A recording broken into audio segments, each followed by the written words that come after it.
Hello, and welcome to another episode of Colorado Sessions. I'm Steve. I'm Andy. Hi. And we are back at it again. Yeah, Steve and I are going to do our little project where we travel all over Colorado, visit craft brew pubs, play some music, and just meet some great people and have fun. Yeah, and we're going to learn a little bit about the breweries too as we interview brewers and talk to the people about their breweries. And as always, it starts here in my wood shop. Cluttered as it may be, this is where we find out where it is that we're going. Well, where are we going, Steve? So what do you know about the San Luis Valley? Not much. Okay. So the San Luis Valley is a pretty big valley in southern Colorado. It's fairly flat and surprisingly flat for being in the Rockies. It's the headwaters for the Rio Grande River. Okay. Very agricultural. Surrounded by some gorgeous mountains, some beautiful. It's got the Sangre de Cristos are on one side of it, and then it also is bordered by the San Juan Mountains. Okay. And it's right sort of in the middle of it, if you will, kind of in the middle, is the town of Alamosa, which is the biggest town in the San Luis Valley. Yeah, I've heard of Alamosa. When you say Alamosa, I've never been there, but I think of the sand dunes. I know that's near there. Yes, in fact, Alamosa is a very popular jumping off place for the sand dunes. And the sand dunes is, as it sounds, it's a national park, and it's where these giant dunes of sand have stacked up against the Sangre de Cristos, and people go there to recreate and camp and just have fun. And Alamos is a place where a lot of people stay when they're visiting the sand dunes. And Alamosa has a college. It has Adams State College. It supports the local community there. It's probably 20,000 people or less. Okay. It's not huge, but it's the biggest thing in the area. Nice little town, nice folks. It does have its own brew scene, a couple breweries downtown, and so I hope so. Yeah.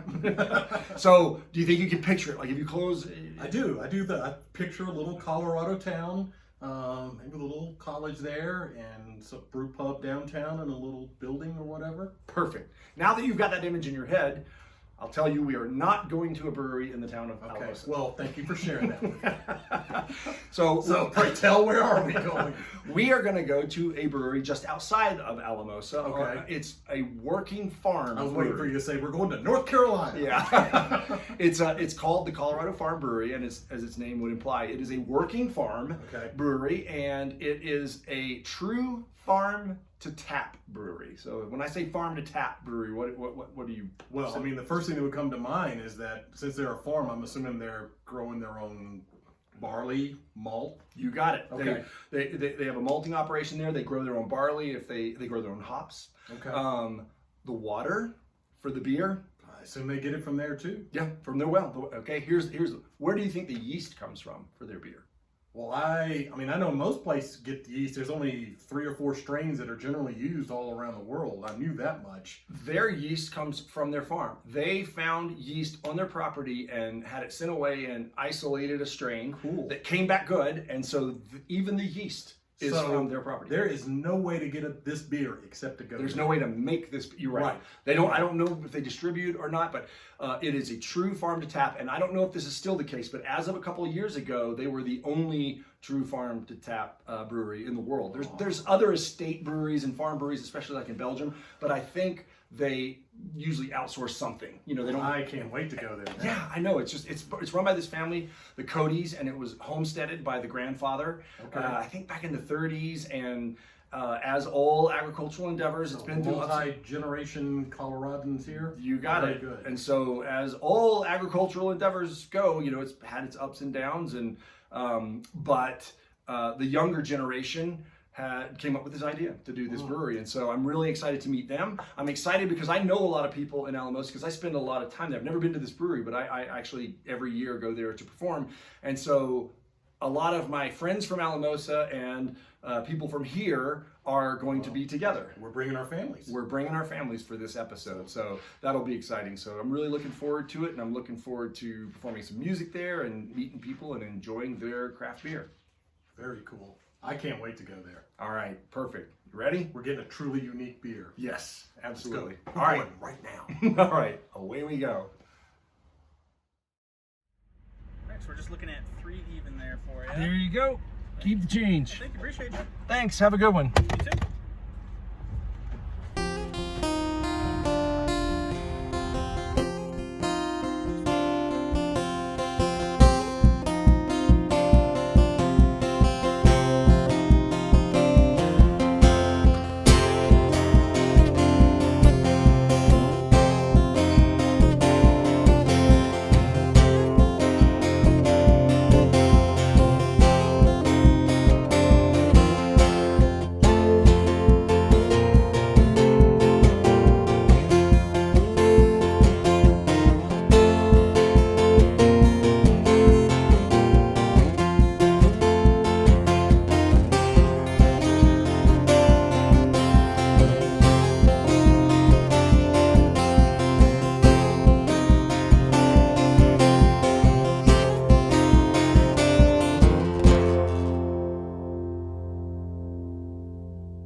right, we're here at the Colorado Farm Brewery outside of Alamosa, Colorado, and we're here with Josh Cody, brewer, owner, and most importantly, member of the Cody family who runs the farm here. Josh, thank you so much. Thanks a million for having us here. I'm so excited to be performing here, and we're really excited to learn about your space and your beer here. Great, it's a pleasure to have you guys. Like, our brewery is so unique because we're located, number one, in southern Colorado. So far south, most people don't even know we're in Colorado. But it is our fourth generation family farm where my great grandfather actually homesteaded. And together with my brother and my dad, we now own it and operate it. We grow barley and wheat and rye, mostly for other breweries and distilleries all over the world, but especially here in Colorado where most of our customers are. But of course, we now have our Colorado Farm Brewery here where we brew the beer with ingredients that we grow on the farm. And you talk about your worldview. I know you're born and raised in Alamosa. Correct. But you traveled the world a bit and learned things, and you came back. What brought you back to Alamosa? What was the draw? Oh man, that's a big question. I'll answer it. Yes, I was born and raised here. Graduated from Adams State College, then college, now Adams State University. But I moved away and I lived in Milwaukee. I was a teacher, and then when I got the opportunity to go abroad, I went to see the family farm. So my mom's family still has a farm in Germany, and I went and I met the family there, spent some time with them, and got to see kind of the roots of where that side of my family comes from. And it was a huge impact on me. And one of the biggest pieces to it was their barley farm was there, and we're barley farmers here. And I saw the connection and how close that connection was from the beer to the consumer. There's a small brewery in the city of Detmold where the family comes from, and the people literally get beer delivered to their doorstep in a plastic crate. And when they're done drinking it, they put the bottles back and they come and get the bottles and recycle them. And it was kind of like the milkman. And I thought, what an amazing reality it is that there can be that full circle connection to the farm and bringing people back to the agricultural roots of really every industry, but in particular the beer industry. And so from that day on, I kind of saw it as an opportunity to bring that here, bring it to the home that I grew up. And so you obviously brought things back from your travels, techniques and knowledge and lessons learned.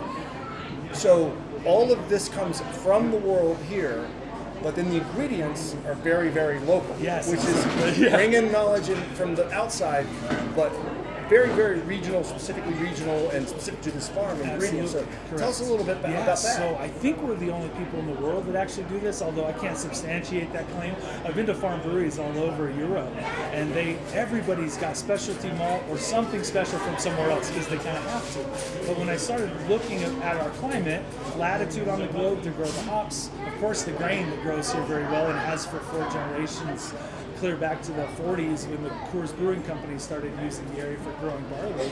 And then my brother Jason, I have to give him credit because he was the first one to try to capture a wild yeast strain here. And successfully did it, a wild Saccharomyces cerevisiae and ale yeast. And from that day on, I was like, we probably better start a brewery because we can grow everything here. And so the well water is really good for brewing. And because of that, we kind of had all 4 ingredients to that Reinheitsgebot, the German purity brewing laws. And I thought we probably better try it. So for years before we finally got open, we experimented homebrewed to see if we could make it work. We worked with the yeast laboratory. So we would send our wild yeast slurry to them and they would try to find the good yeast, send it back, and then we would use it in the brewing process. And so that's still how we do it, to make sure we keep a really clean strain. But it's our own yeast strain that we capture here and we own it. We're the only ones that brew with it. And so because of that, all 4 of the ingredients in the beer come from the property. And I'm literally right here.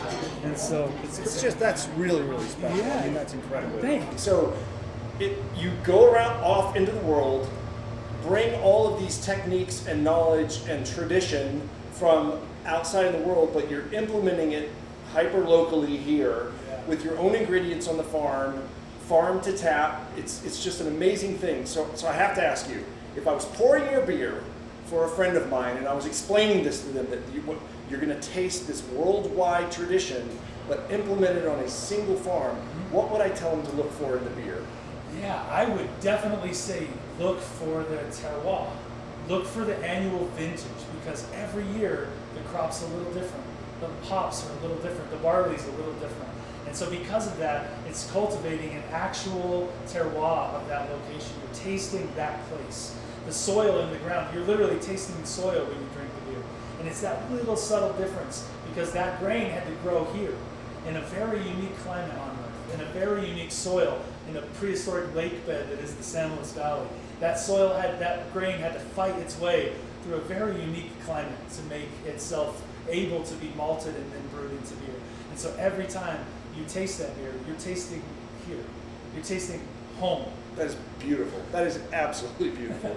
Well, Josh, I can't wait to taste some of your beers. Yeah. I can't wait to perform music here in this beautiful, beautiful space that you've created with these wonderful people here in the San Luis Valley. And Thanks, so, man. thank you It's so a much. pleasure to have Yeah, you. Yeah, likewise. So, definitely, man. we'll set up and we'll get some music going for you. Cool. So, thank you Cheers. for taking the time. Yeah, Cheers. of course.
All right, here we are.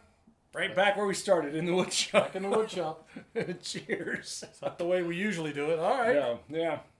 So, Salute. yeah, cheers.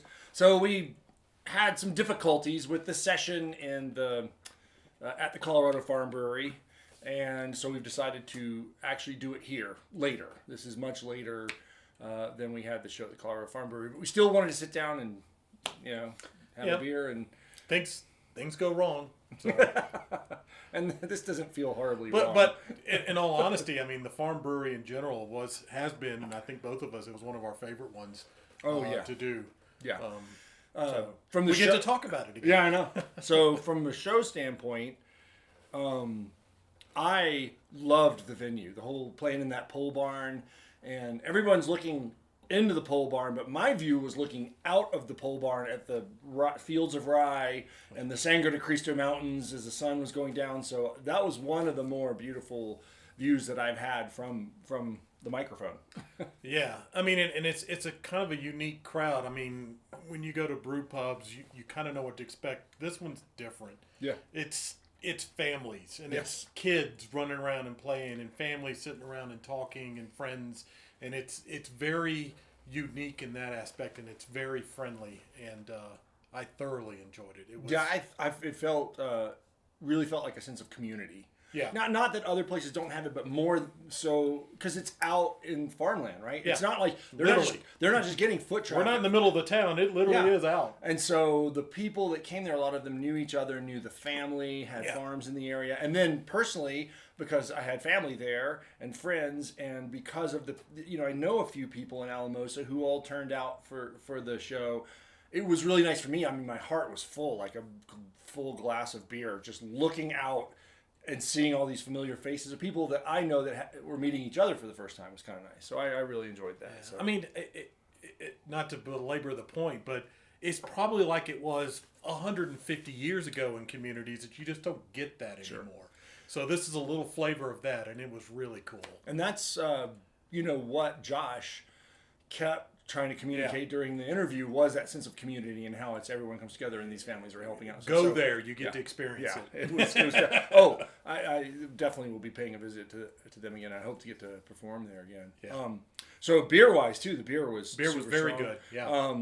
I had I was all night long drinking Steve's Pale Ale for obvious reasons. I avoided that one like the plague. No, I had the Farm Brewery Amber, which was really good, really clean beer. I like that one a lot. I think I finished the night. I drank that mainly, and then I finished the night on a Dunkelbock, I think, which I like just to beat something pretty different. Was it Hefeweizen or no? was it Dunkel? I think it was a Dunkel. Dunkel. Okay, yeah.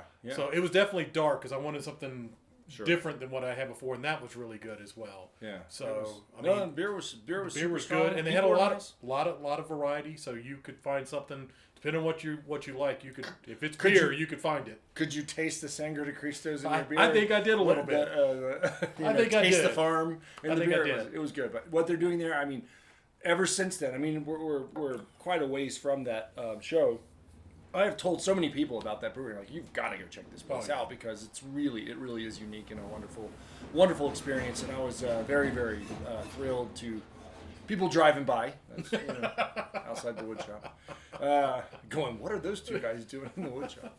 At any rate, but yeah, blast. I hope we get to go back. I hope I get to play there again. I certainly will be going back sometime to enjoy the beer, and I'm very appreciative of Josh's time and everybody for turning out. So yeah, it was salute to Farm Brewery. You did a great job. Yeah. So here's to Colorado. Colorado, drink it all in.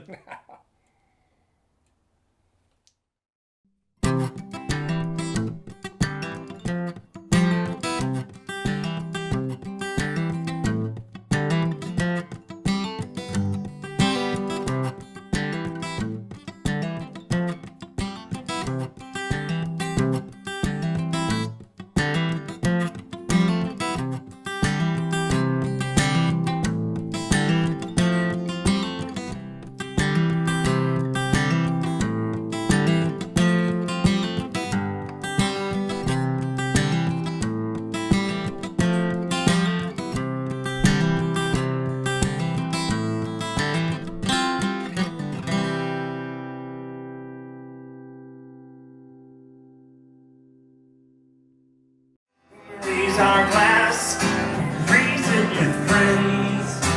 Here's to Colorado. Here's to Colorado. Here's to Alamosa. Here's to the Codys.